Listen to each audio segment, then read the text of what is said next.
কোন সড়কে কোন শহরে কত কিলোমিটার বেগে কোন পরিবহনগুলো চলবে সেটি মোটামুটিভাবে ঠিক করে দিয়েছে সড়ক পরিবহন ও মহাসড়ক বিভাগ। আমরা শুরুতে একটু দেখে নিই, তারপর আলাপটা করতে চাই। মূলত বলা হচ্ছে মোটর কার, জিপ এবং মাইক্রোবাস যেগুলো আছে সেগুলো মূলত জাতীয় সড়কের ক্ষেত্রে, জাতীয় মহাসড়কের ক্ষেত্রে 80 কিলোমিটার সর্বোচ্চ গতিতে চলতে পারবে এবং জেলা সড়কের ক্ষেত্রে এটার গতি হয়ে যাবে 60 কিলোমিটার। একই সঙ্গে যদি সেটা মাইক্রোবাস হয়ে থাকে, বাস মিনি বাস হয়ে থাকে, সেই বাস মিনি বাসের ক্ষেত্রে সেটি 80 কিলোমিটারও থাকছে আগের মতোই, কিন্তু জেলা সড়কে সেটি কমে হবে 60 কিলোমিটার। ট্রাক, মিনি ট্রাক এবং কাভার্ড ভ্যানের ক্ষেত্রে সেটি 50 কিলোমিটার জাতীয় মহাসড়কে এবং 40 কিলোমিটার থাকবে যদি সেটি জেলা পর্যায়ে চলাচল শুরু করে। এর বাইরে যদি আমরা দেখি যে মোটামুটিভাবে মোটরসাইকেল, যার সংখ্যাটা এখন মোটামুটিভাবে জ্যামিতিক হারে বাড়ছে, সেই মোটরসাইকেল যদি মহাসড়কে চড়ে 50 কিলোমিটারের বেশি তারা চলতে পারবে না, সর্বোচ্চ গতিসীমার মধ্যে থাকতে হবে। জেলা সড়কের ক্ষেত্রেও সংখ্যাটা এমন। আর থ্রি হুইলারের ক্ষেত্রে জাতীয় মহাসড়কে তো চলার প্রশ্নই আসে না, কারণ আগে থেকে নিষেধাজ্ঞা চলছে। জেলা সড়কে এটা চলতে পারে, তবে সেটি 30 কিলোমিটারের প্রতি ঘন্টা এরকম গতিতে চলবে। আমরা আসলে এই জায়গাটা নিয়ে আলাপ করতে চাই। আমাদের সঙ্গে এই মুহূর্তে আছেন যোগাযোগ ও পরিবহন বিশেষজ্ঞ অধ্যাপক ডক্টর মোহাম্মদ হাদিউজ্জামান।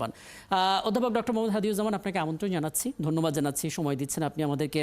এবং নির্দেশনা তো এলো এবং সেটা কতটা বাস্তবসম্মত এটা পরের আলাপ।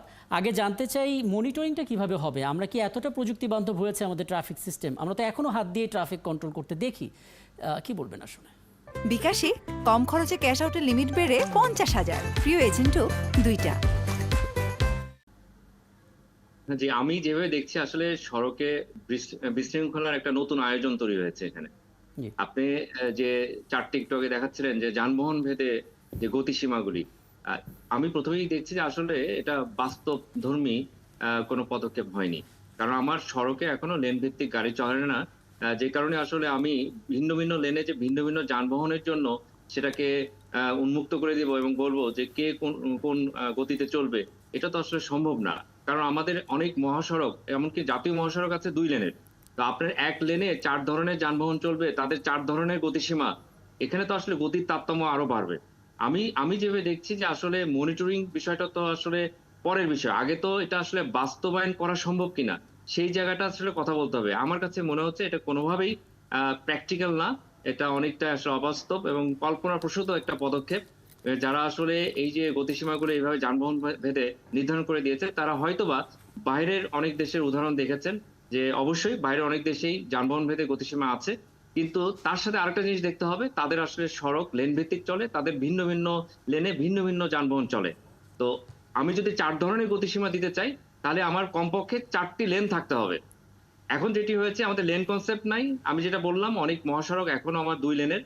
তো সেই জায়গায় আসলে এই গতিসীমা এইভাবে যানবাহন ভেদে এটা আসলে বাস্তবায়নযোগ্য না। একদম স্পষ্ট করে বললেন, মানে আমাদের ইকোসিস্টেমটা প্রস্তুত না, কিন্তু কন্টেন্ট রেডি করে আমরা বসে আছি।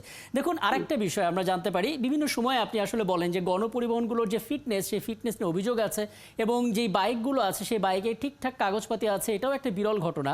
সেখানে এরকম নির্দেশনা কতটা যৌক্তিক আসলে?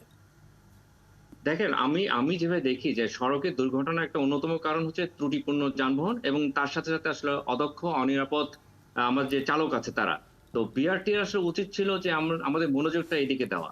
তো আমরা এই যে গতি কমিয়ে ফেলছি, সেটা আসলে দুর্ঘটনা কতটুকু কমাবে তা নিয়ে আমার যথেষ্ট শঙ্কা আছে।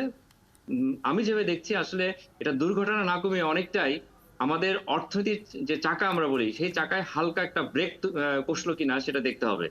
কেন আমি বলছি, আপনি দেখেন আমাদের এক্সপ্রেসওয়ে, আপনার এই যে 4টি কিছুক্ষণ আগে দেখাচ্ছিলেন, এখানে কিন্তু আমাদের এক্সপ্রেসওয়ের গতিসীমাও কিন্তু নীতিমালায় আছে। সেটি হয়তোবা এখানে আসেনি। সেই এক্সপ্রেসওয়ের গতিসীমা বলা হচ্ছে 80 কিলোমিটার প্রতি ঘন্টায়। আবার জাতীয় মহাসড়কের বলা হচ্ছে 80 কিলোমিটার প্রতি ঘন্টায়।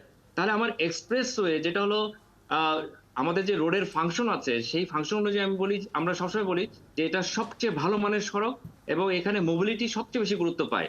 তা আপনি এক্সপ্রেসওয়ে এবং মহাসড়কের গতি একই করে দিলেন। তাহলে আমার এই যে ভারী বিনিয়োগ করে প্রবেশ নিয়ন্ত্রিত এক্সপ্রেসওয়ে তৈরি করে আমরা গতি বাড়ানোর চেষ্টা করছি, অর্থনীতির চাকা সচল করার চেষ্টা করছি। এই যে আমি বললাম যে অনেকটা ব্রেক কষা হলো কিনা অর্থনীতির চাকা, এখানে একটু মানে সভাপতি এটা জানার চেষ্টা থাকবে সবাই যে এত বড় একটা গলদ তৈরি হলো, এরকম একটা সিদ্ধান্ত নিতে গেলে তো আপনাদের মতো বিশেষজ্ঞদের মতামত নেওয়ার প্রয়োজন ছিল এবং কেউ তো আসলে এই কথাগুলো বলবে না যেটা আপনি এখন বলছেন। এই জায়গাটাই আমাদের সমস্যাটা বড় আকারের কিনা? দেখেন, যারা আসলে সিদ্ধান্ত নিচ্ছেন সেখানে কমিটি তৈরি হয়, কমিটির একটা ফরমেশন থাকে, তারা সদস্য যারা আছেন তারা কাজ করছেন, কিন্তু আমি মনে করি আসলে কমিটির ফরমেশনটা খুবই গুরুত্বপূর্ণ। এখানে টেকনিক্যাল পারসন এবং তাদের আসলে মতামতটা অনেক গুরুত্বপূর্ণ। এই যে এই নীতিমালাটা আমি জানি দীর্ঘ ২ বছর ধরে এর পিছনে শ্রম দেওয়া হয়েছে। যেটা আমি বলছিলাম, যদি আপনার টেকনিক্যাল পারসন এখানে না থাকে, তাহলে হবে কি যে আসলে আমি বললাম যে গবেষণা বা তথ্য ভিত্তিক যে একটা সিদ্ধান্ত নেওয়া, একটা পলিসি তৈরি করছি আমি। এই পলিসির ইমপ্লিকেশন ভয়াবহ। এটা বাস্তবায়নযোগ্য কিনা, এটা বিজ্ঞানসম্মত কিনা, এটা না দেখে আমি পলিসি তৈরি করব। এটা তো নিয়ে এখন অনেকে, আপনি জানেন, অনেকটা হাস্যকর একটা অবস্থা করে অনেকে কিন্তু এটা নিয়ে কমেন্ট করছে। অনেকটা তামাশার পর্যায়ে চলে গেছে। তো একটা জাতীয় পর্যায়ে একটা আপনার এই ধরনের একটা নীতিমালা তৈরি হবে, একটা পলিসি তৈরি হবে। সেখানে আসলে যারা, আমি বললাম, যারা পেশাদারী লোকজন, যারা টেকনিক্যাল যারা আছেন, যারা এই সম্বন্ধে জ্ঞান রাখেন, তাদেরকে আসলে কমিটিতে না রাখলেও তাদের কাছে আসলে আপনার অবশ্যই এটার সংক্রান্ত যে আপনার ফিডব্যাক নেওয়ার যে মেকানিজম, সেটা তো থাকতে হবে। কিন্তু পাশাপাশি এটাও সত্য, অনেক সময় যারা বিশেষজ্ঞ আছে তাদের কাছ থেকে ফিডব্যাক নেওয়া হয়। কিন্তু এই ফিডব্যাকটা আসলে নিয়ে এই যে আমার রিভিজিট করা, এই পলিসিকে কিছুটা হচ্ছে পরিমার্জন করা, সেটা তো আর করা হয় না। তো এই জায়গাগুলিতে আমরা দেখছি, এই কারণে আমার পলিসি হাঁটছে একদিকে, আমার সড়ক অবকাঠামো তৈরি হচ্ছে অন্যদিকে। তো এই সাংঘর্ষিক অবস্থায় আপনি এখান থেকে ভালো কিছু আশা আসলে করা যায় না। এই পলিসিগুলি হোঁচট খাবে। এবং আমি যেটা বললাম, এখানে আমি বিজ্ঞান দেখছি না, বরং এই ধরনের গতির উপরে যেভাবে একটা সীমা দেওয়া হলো, মূলত আমি বিজ্ঞানের বিকাশের পথে একটা প্রতিবন্ধকতা তৈরি করছি।